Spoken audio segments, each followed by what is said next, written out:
Bonjour, bonsoir à toutes et à tous et bienvenue dans le nouvel épisode du podcast Au fil doré.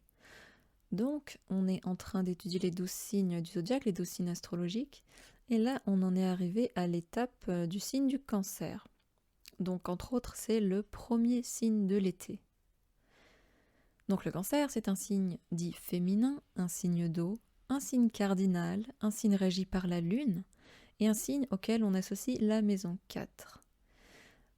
Avant lui, on trouve le signe des Gémeaux, après lui, le signe du Lion, et tout en face, le signe du Capricorne.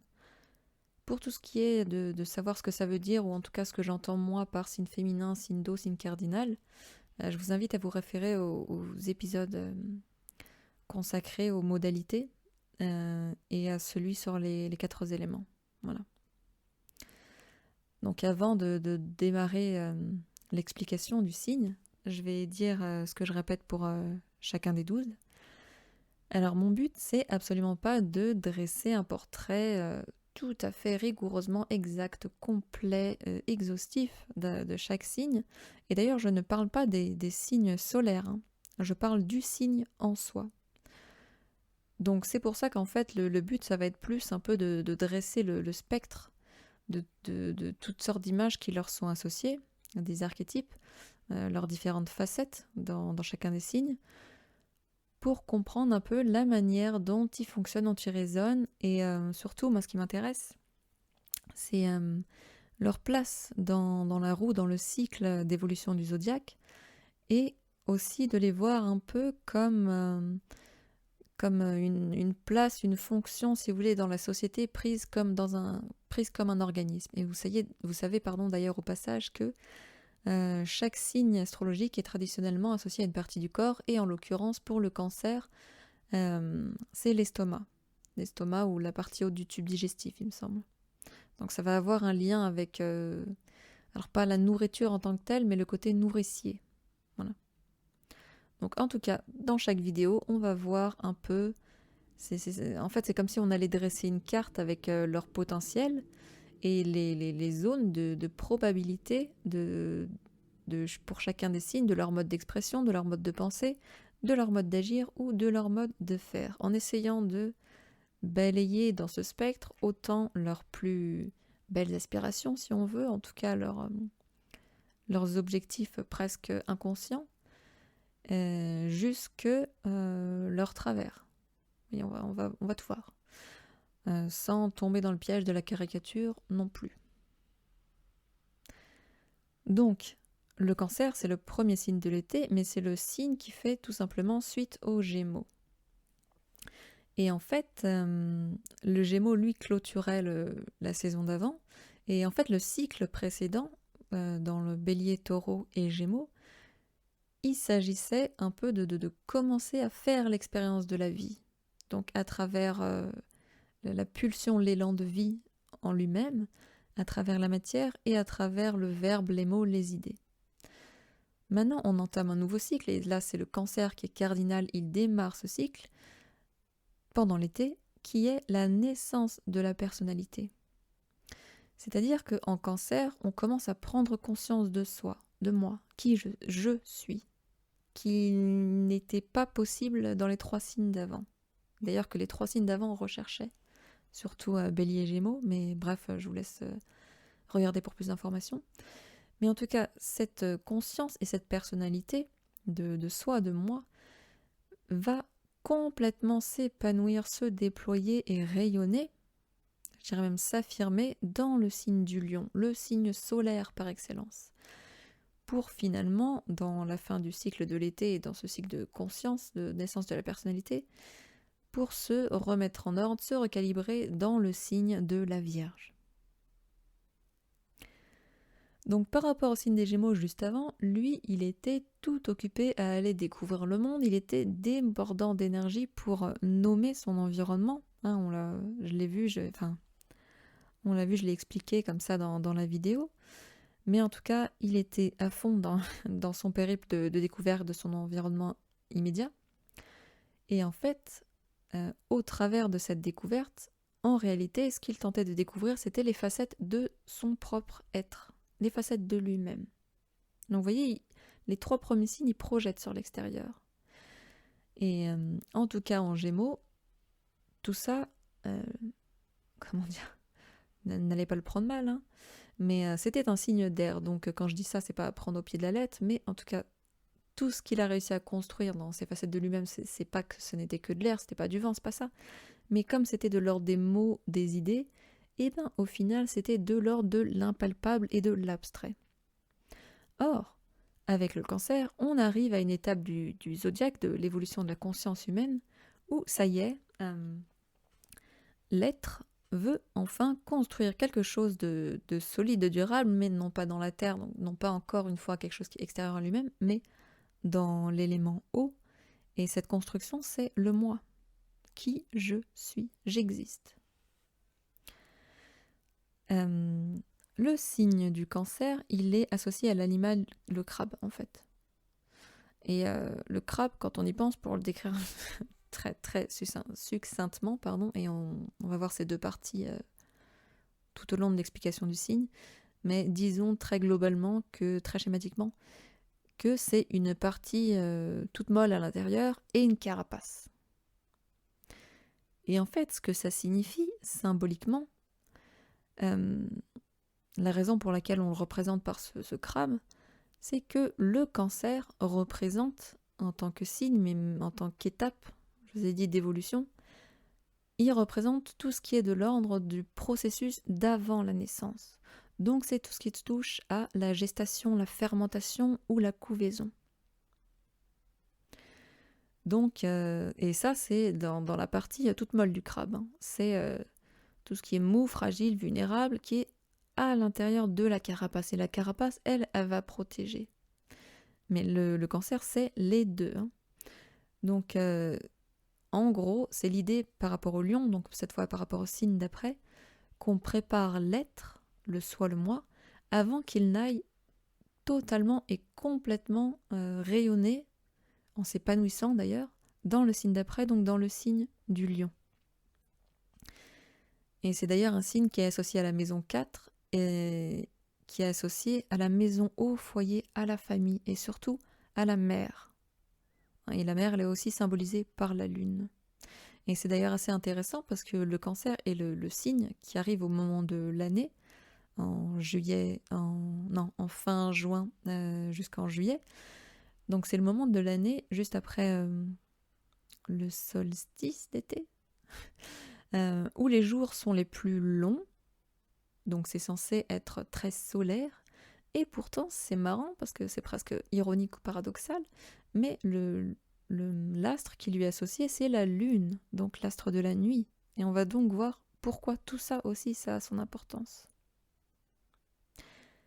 Donc qu'est-ce qu'on retrouve dans le signe du Cancer? On retrouve assez classiquement tout ce qui est de l'ordre des émotions et de ce que je disais tout à l'heure, de la fragilité, de la vulnérabilité, parce que c'est l'étape où on va vivre ses émotions, vivre à travers ses émotions, et donc il est très possible que, enfin en tout cas ça s'entend souvent dans les descriptions de quelqu'un qui est très Cancer, c'est qu'on va trouver fatalement une humeur très changeante en fait, une sorte de cyclothymie comme ça, parce que tout simplement les émotions ne sont pas stables en elles-mêmes, ça c'est illusoire. Les émotions en tant que telles, si on les vivait tous sans filtre, c'est comme les enfants, tac tac tac, ça change à la seconde, quoi.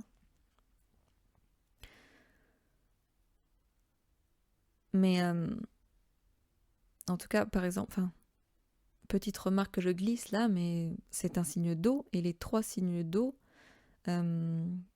captent et vivent, si vous voulez, constamment branchés à une antenne sur les autres, quoi.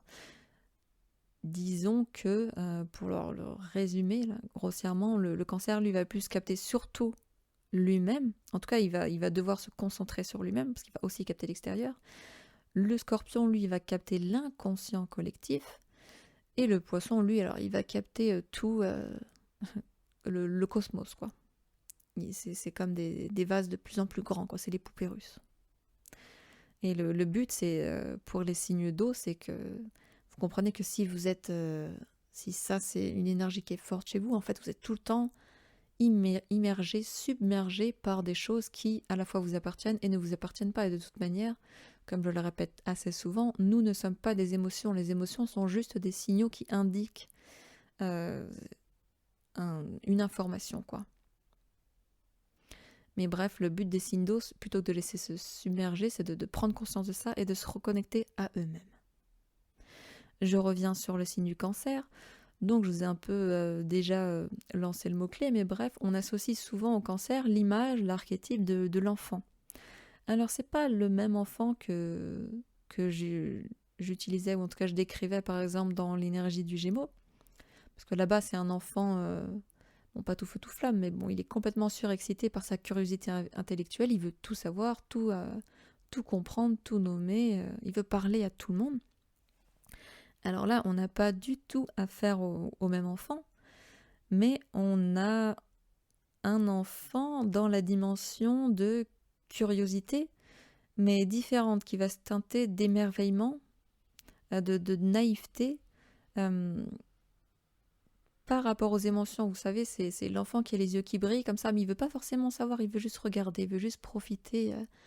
Il serait capable d'être perdu comme ça, les yeux dans le vide, pendant des heures, quoi.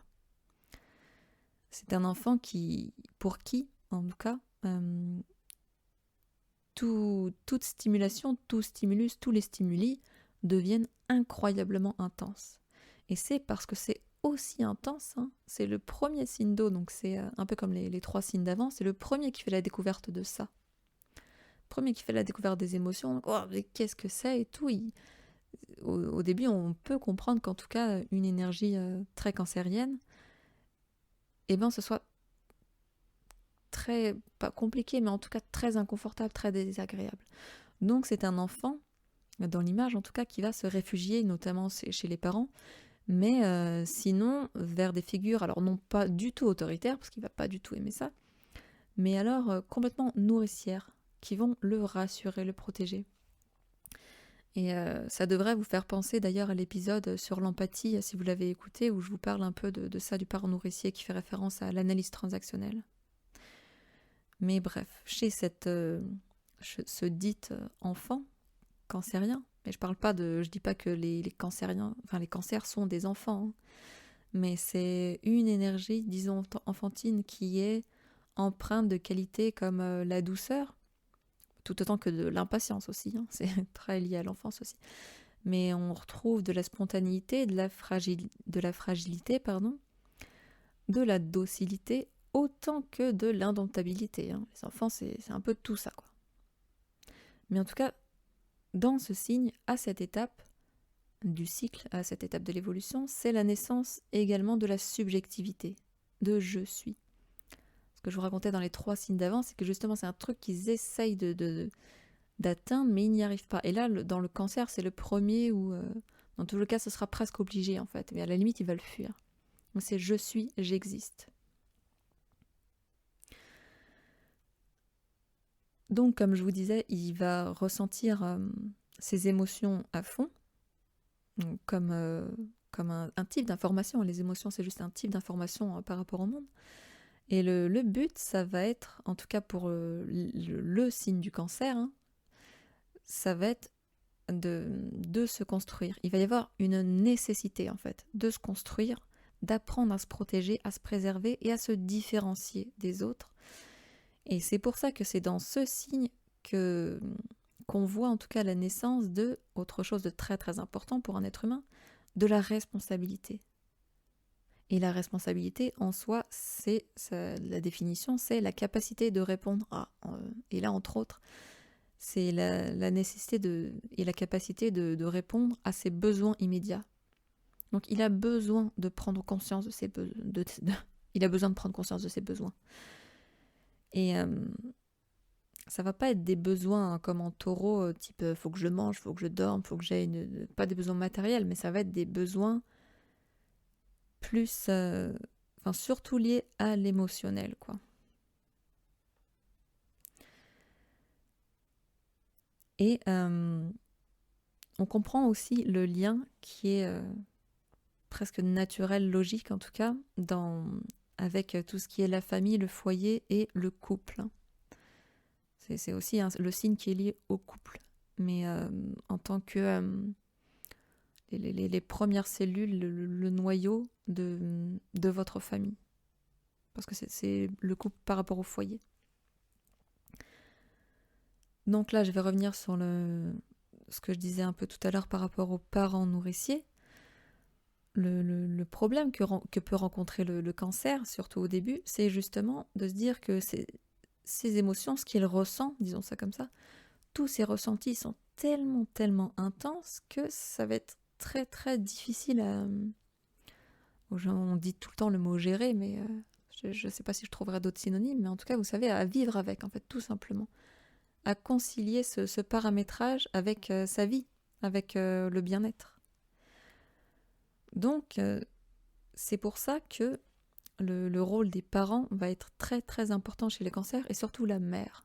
Parce que je vous ai dit, le cancer est régi par la lune, et la lune, c'est ce qui symbolise notamment la mère, hein, la maman, M-E-R-E. Et c'est elle, en fait, qui va jouer le rôle de parent nourricier. Le parent nourricier, c'est pas juste celui qui vous donne à manger, hein, c'est celui qui vous soutient émotionnellement, qui, par exemple, si vous tombez, c'est pas juste la personne qui va dire ah tiens vas-y prends un pansement et tout d'une manière très sèche. Non, c'est la personne qui va être très très douce, qui va vous dire est-ce que ça va, t'as besoin de quelque chose, elle va vous prodiguer les premiers soins, hein, mais elle va surtout vous apporter de la chaleur, de la tendresse. Et c'est ça ce que recherche à tout prix, j'ai envie de dire, l'énergie du signe du cancer. Par contre, le but c'est que qu'il arrête de le chercher en dehors, à l'extérieur de lui-même, mais qu'il commence un jour ou l'autre à apprendre à faire sa vie, j'ai envie de dire, à s'occuper de lui-même, pas exactement tout seul, mais plutôt par lui-même. Par lui-même. Ça, c'est la responsabilité. Et en ça, ça ressemble au signe du taureau, où ce que je vous disais à la toute fin du signe, c'est que au fond, le signe de taureau est fait, il est calibré, il est paramétré pour être, en théorie en tout cas, autonome, pour prendre soin de lui, pour répondre à ses propres besoins qui sont d'ordre matériel, surtout chez lui, quoi. Et en cancer, c'est d'ordre émotionnel. Et d'ailleurs, j'avais dit dans le signe du taureau que je conseillais d'aller voir la vidéo du cancer, et là, je vais faire l'inverse, ou en tout cas rendre l'appareil. Je trouve que ce sont vraiment deux signes qui se ressemblent dans plusieurs aspects, outre le fait que ce soit les deux premiers signes féminins, mais en tout cas, on peut retrouver pas mal de similitudes. Donc je vous invite à regarder, à écouter en tout cas cet épisode. Mais bref, cette idée de prendre soin de soi, en fait, c'est un peu... c'est pas uniquement pour être tourné vers soi. Vous savez, c'est comme quand on dit... vous savez, il y a des gens qui sont toujours dans le service. Hein. Ça, c'est, je sais pas moi, soit très vierge, soit poisson. Mais pas que. Le cancer est très doué pour ça. Mais vous savez, c'est quand on dit à ces personnes à un moment donné où ça, elles s'épuisent, on leur dit mais arrête d'aider les autres, aide-toi d'abord. Et souvent on prend ce truc assez bateau qu'on entend tout le temps partout vous savez, quand dans l'avion, avant de sauver l'autre, il faut d'abord mettre son masque à oxygène, là, plutôt que de se sacrifier, parce que sinon ça va servir à rien. Et bien là, c'est un peu l'idée aussi. Le cancer, c'est l'archétype de la mère, donc le but c'est de devenir sa propre mère intérieure, son propre parent, hein. Ça s'entend beaucoup aussi dans tout ce qui est en rapport avec la psychologie. On dit qu'il faut traiter son enfant intérieur et développer son parent intérieur, celui qui prend soin de soi. Eh bien, je vais finir par y arriver. Là, en fait, le but du cancer, c'est que en apprenant à prendre soin de soi, prendre soin de lui-même ou d'elle-même, eh ben, il apprenne à beaucoup mieux aider les autres. Voilà, il met son masque avant de donner de l'oxygène aux autres. En gros, voilà, tout ça pour ça. Le but, c'est d'être à la fois de constituer sa propre carapace et d'être en tout cas pour les autres à la fois un lieu de ressourcement, de repos, de quelqu'un sur qui on peut compter comme ça, voire que vous pouvez nourrir, parce que le cancer aime beaucoup donner de la nourriture, mais elle va pas être comme le taureau, elle va être émotionnelle. Mais bref, mais en tout cas,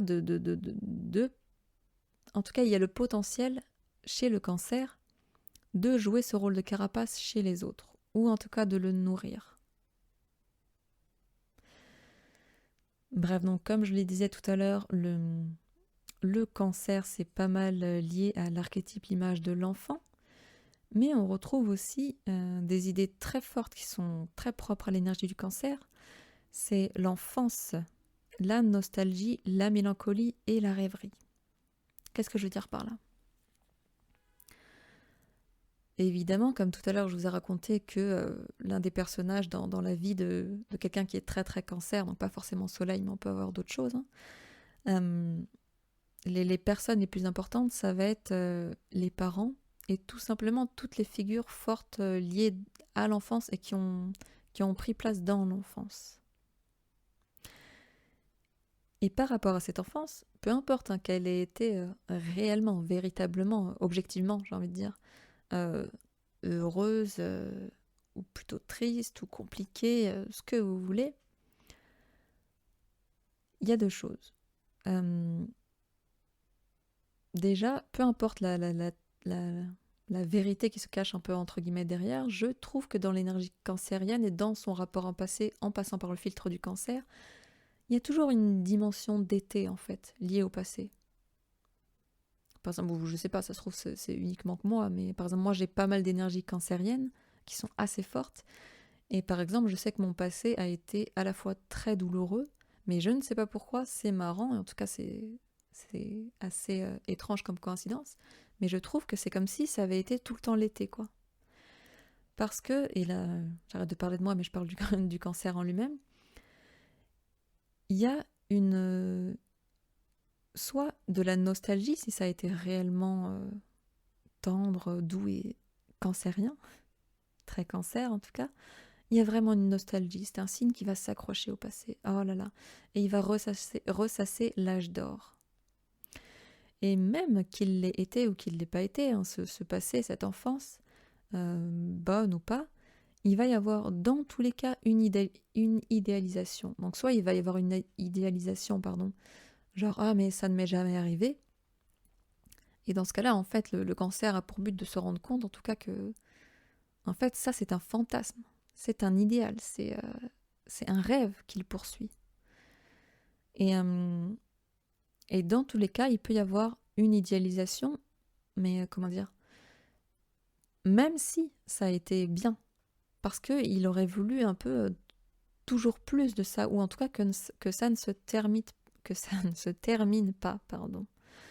Parce que dans les énergies du cancer et dans cette bulle comme ça qui se crée, cette bulle, elle est remplie et elle émanera à l'extérieur, hein, mais elle est remplie d'amour, elle est remplie de douceur, et elle est remplie de tendresse. Ça, je trouve que c'est très, très, très propre au cancer. D'ailleurs, j'ai presque envie de dire merci pour pour ces types d'énergie. Mais toujours dans cette perspective-là, d'autres choses qu'on peut retrouver affectées au cancer, c'est l'idée d'une immense imagination. Alors je vous disais dans le signe précédent en Gémeaux que pareil, il y avait aussi une grande imagination, et pareil, on retrouve aussi l'énergie de l'enfance, enfin de l'enfant, pas de l'enfance du tout, et de l'émerveillement. Mais là, on est dans une imagination haut, donc c'est une imagination lunaire, et elle est là en fait la rêverie. C'est une imagination fantasmagorique en fait, c'est l'énergie des rêves en fait. Donc quand, par exemple, dans l'imagination du Gémeaux, juste avant, on était très dans le monde des idées au final. Donc lui, il va manipuler à fond et à foison, avec grand plaisir, tous les idées, les concepts. Là, lui, ça va être différent, ça va être plus un monde de l'image. Un monde vous savez, entre réel et irréel, quoi. Et donc c'est pour ça que c'est très commun qu'on dise à quelqu'un qui est très cancer, mais t'es tout le temps dans la lune en fait, ou qu'il ait un regard vraiment perdu comme ça dans le vague. Et d'ailleurs pour refaire une petite référence au taureau, Je vous disais que lui, il cherchait à tout prix la sécurité. C'est vraiment, c'est plus qu'un mot-clé, c'est un objectif du taureau. Le cancer, lui aussi, il va chercher la sécurité. Et d'ailleurs, cette rêverie, en fait, c'est un peu bizarre, mais comme il ressent tellement de choses de l'extérieur et que ses émotions sont très comme brûlantes, là, ben, il va ressentir il va dire que ça lui fait mal. Vous savez, c'est comme les gens hypersensibles qui disent oh, mais c'est tellement une tare, ça qu'on dit. C'est tellement un fardeau, c'est tellement un poids, mais pourquoi j'ai ça? Vous savez, parce que vous savez pas quoi en faire, à quoi ça correspond, etc. Ou comment vous pouvez le canaliser pour en faire quelque chose de bien ou juste d'être bien vous-même en paix avec ça. Mais tout ça, en fait, ça a un lien avec la sécurité, c'est-à-dire que lui, le cancer a la possibilité, et je dirais même la tendance à fuir dans la rêverie pour justement échapper à cette réalité qui est très douloureuse pour lui, hein, parce que c'est une hypersensibilité. Donc dans cette rêverie, ou bien il va chercher à fuir, parce que la fuite aussi est très associée au cancer, dans le foyer, à la maison. Il va se retirer, quoi. Parce que c'est là où il va retrouver sa chaleur, et c'est là où, entre guillemets, il va ne rien risquer. C'est pour ça que, bon, on peut pas vivre sa vie comme ça. Hein. Je pense que beaucoup le font et l'ont fait. Mais ce serait quand même mieux pour... je vous dis, hein, moi aussi, je les porte beaucoup de ces énergies. Donc j'ai dû l'apprendre à la dure aussi, hein, à l'école de la vie. Toutes ces questions-là, tout ce que je vous raconte, c'est du vécu aussi personnel. Hein. Mais ça change la vie quand même d'apprendre à prendre soin de soi, quoi. Mais de manière responsable. Et bref, en tout cas pour moi, le cancer, c'est très très lié à cette idée de la maison, mais vous savez, très cosy, très chaleureuse. C'est vraiment le cocooning, quoi. Pour moi, là, c'est même plus un mot-clé, c'est presque un synonyme, c'est cocooning. Vous savez, là, vous êtes dans un bon gros fauteuil bien moelleux avec une tasse chaude et vous êtes sous un plaid, quoi. Ça, pour moi, ça, c'est cancer. Mais passons là-dessus. D'autres choses que je voudrais dire par rapport à ce signe, et là on tombe encore sur d'autres choses, les travers, mais disons plus simplement c'est les problèmes auxquels il peut faire face, ou en tout cas ses challenges, c'est que l'énergie du cancer, donc qui est rattachée, comme je vous disais, au passé, est en fait très très liée à ces questions de souvenirs, la mémoire, et en plus de ça la question des racines. Je vous l'ai dit, il me semble tout à l'heure, c'est le cancer, il est très très attaché à son passé, et c'est un des signes qui va avoir le plus de mal à dire c'est fini, je lâche prise, je tourne la plage, j'oublie, quoi. Je tourne la page, hein, pas la plage. Oublier pour un cancer, déjà de base, je pense que c'est presque impossible, mais justement le but c'est d'oublier, de se rappeler en... Alors s'il n'arrive pas à l'effacer, mais en tout cas en diminuant drastiquement la tonalité affective d'un souvenir. C'est-à-dire que surtout quand les souvenirs ont été très douloureux, ou même quand ils ont été très joyeux, hein, dans tous les cas c'est très dur pour lui de s'en débarrasser, entre guillemets, donc il va toujours chercher à les raviver, quoi. D'où la nostalgie, d'où la rêverie. Et en tout cas, ça peut être très matériel, hein, aussi. Hein. Et en ça se rapproche du taureau. En tout cas, ces deux signes, ils sont... Bon, alors il y en a un qui est un peu plus réputé, moi je ne sais pas, bon bref, oublions cette remarque. Mais en tout cas, on leur attribue des travers un peu de jalousie, de possessivité. Voilà, ils vont avoir du mal à lâcher prise, quoi, vraiment. Et ça, encore une fois, que ce soit un bon souvenir, et quand je dis souvenir, mais ça peut être bon ou mauvais souvenir, bon ou mauvaise expérience, bonne ou mauvaise relation. Hein. Même si c'est quelque chose qui lui fait mal, il a tellement peur de soit pas tellement de se retrouver tout seul, mais vous voyez, de perdre cette intimité et cette chaleur d'avoir quelqu'un qui s'occupe de lui, et dont il s'occupe, qui va vouloir le garder. Donc, courage, dédicace à tous ceux qui ont une forte énergie cancer, je pense à vous. Et pour les autres, traitez-nous de pleurnichards si vous voulez, mais Écoutez, quand on a une sensibilité aussi forte, j'ai envie de dire, essayez avant d'en parler. Bref. Ceci étant, autre chose qu'on peut retrouver également beaucoup chez le cancer, et en lien avec ça, hein, et c'est presque logique, hein, c'est dans la continuité, c'est en tout cas la dépendance affective. Hein. Déjà, on veut pas être tout seul, on veut qu'on s'occupe de nous et on veut s'occuper de quelqu'un, parce qu'on est la mère et l'enfant en même temps. Donc dépendance ou codépendance. Et autre chose qu'on peut trouver, c'est le chantage affectif et le passif agressif. Hein. Ça, c'est quelque chose qu'en général un cancer ne veut pas voir ou qu'il comprend même pas qu'il fait. Et voilà, comme je vous dis, moi aussi, je suis passée par cette grande désillusion. Mais c'est presque un maître des émotions. Donc, qu'il le veuille ou non, c'est son terrain d'excellence, son terrain d'expertise. Donc, si c'est inconscient, et surtout s'il n'a pas appris à prendre ses responsabilités, justement, il va tomber dans la dépendance, dans le chantage et dans le passif agressif. Hein, et ça ne veut pas dire que c'est une mauvaise personne. Mais justement, le but de prendre conscience de tout ça, c'est de sortir de ces jeux-là, quoi. Et en tout cas, moi, ce que je trouve intéressant, c'est que, en tout cas, on retrouve un paradoxe dans le cancer. C'est-à-dire que d'un côté, il se sent hyper fragile, donc il veut rester sous protection et fuir, hein, ce que je vous ai dit, il veut aller loin de tout.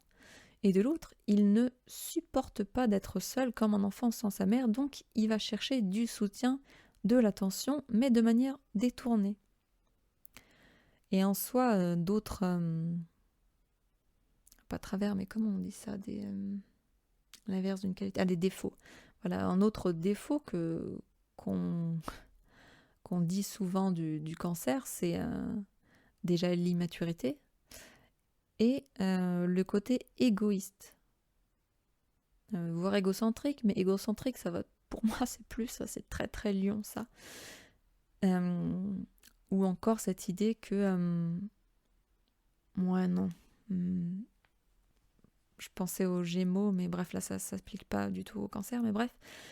En fait, l'égoïsme, comment dire, pour certaines personnes, ça peut être vu comme un travers, mais en fait, dans la perspective de l'essence du signe du cancer, de ce qui symbolise, et même sa place dans le cycle du zodiaque, au fond, c'est assez logique, hein, encore une fois, enfin, à chaque fois. Parce que je vous ai dit, c'est les 3 signes là, qui commencent dans l'été à construire la personnalité, le moi. Donc en fait, c'est presque naturel, c'est complètement évident que ça va être les personnes qui portent par exemple fortement ces énergies, des personnes qui sont tournées vers elles-mêmes. Mais oui, mais parce que c'est le but en fait. Et justement, tant qu'ils ne prennent pas conscience de ça, au final, ils vont le faire de manière inconsciente, d'où le passif agressif, et d'où le côté immature et en fait, j'ai envie de dire chiant, relou, de la personne qui va soit toujours s'apitoyer sur son sort, parce qu'elle veut que vous gériez ses émotions à sa place, hein. Concrètement, c'est ça. Soit la personne qui... Ouais, c'est ça, qui va être toujours un espèce de pot de colle, mais dans un fuis-moi, je te fuis. Attends, fuis-moi, je te suis-moi, je te fuis, oui. Mais en tout cas, inconsciemment, tant qu'ils vont pas le régler, ce problème, c'est même plus que vital, hein, c'est presque d'incarnation, là. Tant que quelqu'un qui a une énergie cancérienne ne va pas régler ça, et en fait, tout va les ramener à eux. Mais ils vont pas s'en rendre compte. Et ils vont déborder chez les autres, comme ça. Et donc, c'est possible que, alors que l'énergie du cancer est censée aussi prendre soin des autres, finalement, elle va se retrouver à toujours exiger, mais encore une fois de manière détournée, inconsciente, hein, qu'on prenne soin de soi. Donc vraiment, le but, et là c'est pour tous les signes d'eau, c'est d'avoir confiance en soi. Cher cancer, là, ayez confiance en vous. Arrêtez de solliciter l'extérieur et apprenez à prendre soin de vous et vous verrez, tout va aller bien. Alors j'ai 2 dernières petites remarques à faire sur les cancers et puis on va s'arrêter là. Mais en tout cas, ce que je trouvais intéressant, et je trouve ça marrant qu'il l'ait fait que, je crois, que pour ce signe en tout cas, mais dans l'ouvrage de Luc Biget, vous avez la référence en bas, que j'utilise. Et d'ailleurs, c'est pas du tout la référence, c'est juste le livre que j'ai en ce moment chez moi, quoi. Par hasard, quoi, c'est tout. Mais il dit qu'il y a 3 types de cancers. Et en fait, je vais vous les dire juste dans un instant, mais ça s'applique à tous les signes, en fait. C'est ce qu'on appelle les 3 cadrans, les 3 degrés, mince, comment on dit ça? Vous savez, c'est comme le numéro 1, numéro 2, numéro 3. En gros, c'est sur les 360 degrés du zodiaque, on a 30 degrés pour chaque signe, et en gros, c'est 10 degrés, 10 degrés, 10 degrés. Et en fait, les premiers 10 degrés, je sais pas, mettons, bon, on va rester dans Cancer, et ben c'est le signe qui est mélangé avec celui d'avant. Au milieu, on a soit le signe pur, ou soit mélangé avec le signe d'en face. Et le troisième cadran, c'est les 30 derniers degrés, là. C'est de 20 à 30, c'est ceux qui vont être mélangés avec le signe d'après. C'est pour ça que, en tout cas dans l'ouvrage de Luc Biget, il parle de cancers qui sont plutôt typés Gémeaux, et dans ce cas-là, il va appeler ça le cancer vagabond. C'est celui qui va... Alors lui, il va être un peu l'inverse de l'image du cancer cramponné à son foyer, il va voyager partout, mais parce que justement, il est à la recherche de son enfance, lui, comme il le dit, telle qu'il aurait voulu qu'elle soit. Et donc là, il peut errer assez longtemps. Ensuite, on a le cancer plutôt typé Capricorne, donc en face de lui, et lui, c'est ce qu'il appelle le cancer introverti. Et là, c'est celui qui va être vraiment froid, dur, qui aura la carapace très solide, donc qui sera Capricorne-like, là, comme un Capricorne. Mais au fond, c'est un cancer, donc ça va pas tenir, quoi. Et c'est marrant parce que moi, je trouve que j'ai pas mal d'amis que j'ai qui sont cancer, je ressens beaucoup d'énergie Capricorne, donc grâce à ça, ça m'a permis de comprendre pourquoi. Et enfin, le dernier, c'est le cancer un peu lion, et ça, c'est ce qu'il appelle le cancer enfant roi, quoi. Donc c'est, on va dire, le plus immature des cancers, quoi, dans ce qu'on a vu dans les dernières choses, là. Voilà, et la toute dernière chose que je voulais dire, pour pas que ce soit trop long là, par rapport au cancer. Donc vous voyez qu'il y a vraiment un lien avec cette image, cet animal comme ça du crabe, hein, la carapace et le truc tout mou de l'intérieur, quoi. Enfin le truc tout mou, je dis ça, c'est lui-même, quoi. Vous savez, sous notre peau, hein, c'est pareil, on met de la chair, des muscles, etc. Voilà, c'est juste que notre carapace, c'est notre peau et qu'elle est toute molle aussi. Bref. En tout cas, il est dit, et là c'est des considérations très très spirituelles, hein, par rapport à l'astrologie de ce signe, mais il est dit que le principe presque du cancer, en fait, l'étape cancer, c'est à la fois Enfin non, je vais le dire autrement. En gros, le cancer, c'est le lieu de l'abri de l'âme. Si vous voulez, autant que je vous disais que le cancer est cet être qui va, en tout cas ce signe, qui va beaucoup, beaucoup, beaucoup capter comme une éponge son extérieur, et qu'il est le lieu de maturation, de fabrication, de gestation de la personnalité. Au fond, cette personnalité, d'où elle lui vient, en tout cas spirituellement, il est dit que c'est l'âme en fait qui s'incarne. Donc c'est le signe de l'incarnation, le cancer. Et le lieu d'abri de l'âme, parce que ça c'est le côté, la carapace, quoi. C'est comme le temple, le réceptacle.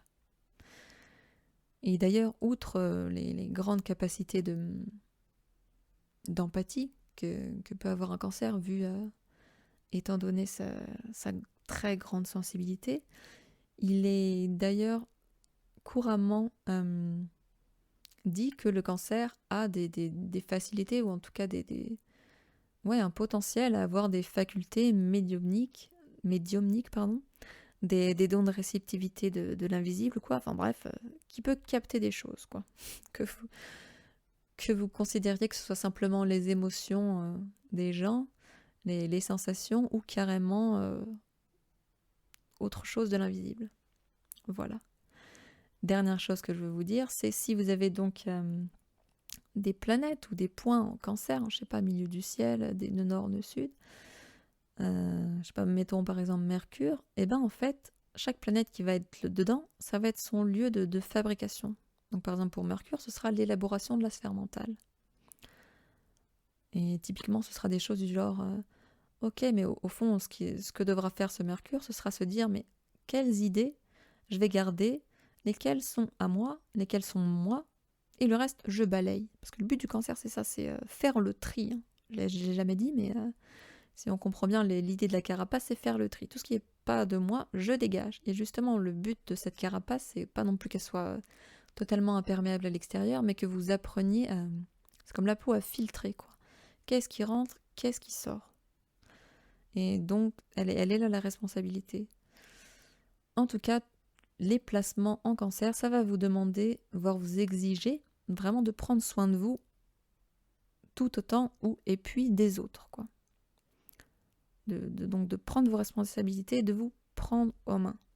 Et ça va évidemment vous doter d'une très très forte sensibilité, de pas mal d'imagination, sauf si c'est des placements, enfin même si c'est des placements type, je sais pas moi, Saturne, ou des choses qui limitent en tout cas, des chirons, parce que vous l'aurez en fait, il faudra juste le maîtriser ou le guérir. Et enfin, dernière remarque que je veux faire à la fin de chaque signe, c'est que c'est pas parce que j'ai expliqué tout ça que vous êtes tout ce que j'ai dit. Hein. Moi j'ai fait que ce que je vous disais, parler du spectre, de tout ce qu'on trouve dans l'énergie du Cancer. Après, comme je vous disais, soit ça peut rester en dormance, en sommeil, ou soit une partie, entre guillemets, mineure chez vous, quoi. Donc voilà, c'est fini. C'était ce que j'avais à dire sur le Cancer. J'espère que c'était clair, que c'était pas trop violent. En tout cas, j'ai essayé d'être... presque de rendre hommage à un peu tout ça, en tout cas d'expliquer en profondeur. Donc voilà, et on se retrouve, merci pour l'écoute, on se retrouve en tout cas, si vous l'écoutez, pour la vidéo d'après, le signe suivant, donc le signe du lion. Donc ça, c'est une fois qu'on aura trié notre carapace, tout ça, hop, on est solide, on est bien, on est ancré, on a confiance en soi. En lion, tiens, les cloches sonnent, il est temps de finir. En lion, il est temps de briller, quoi. Il est temps de se mettre en avant. Donc voilà, peut-être à la prochaine. D'ici là, portez-vous bien. Merci.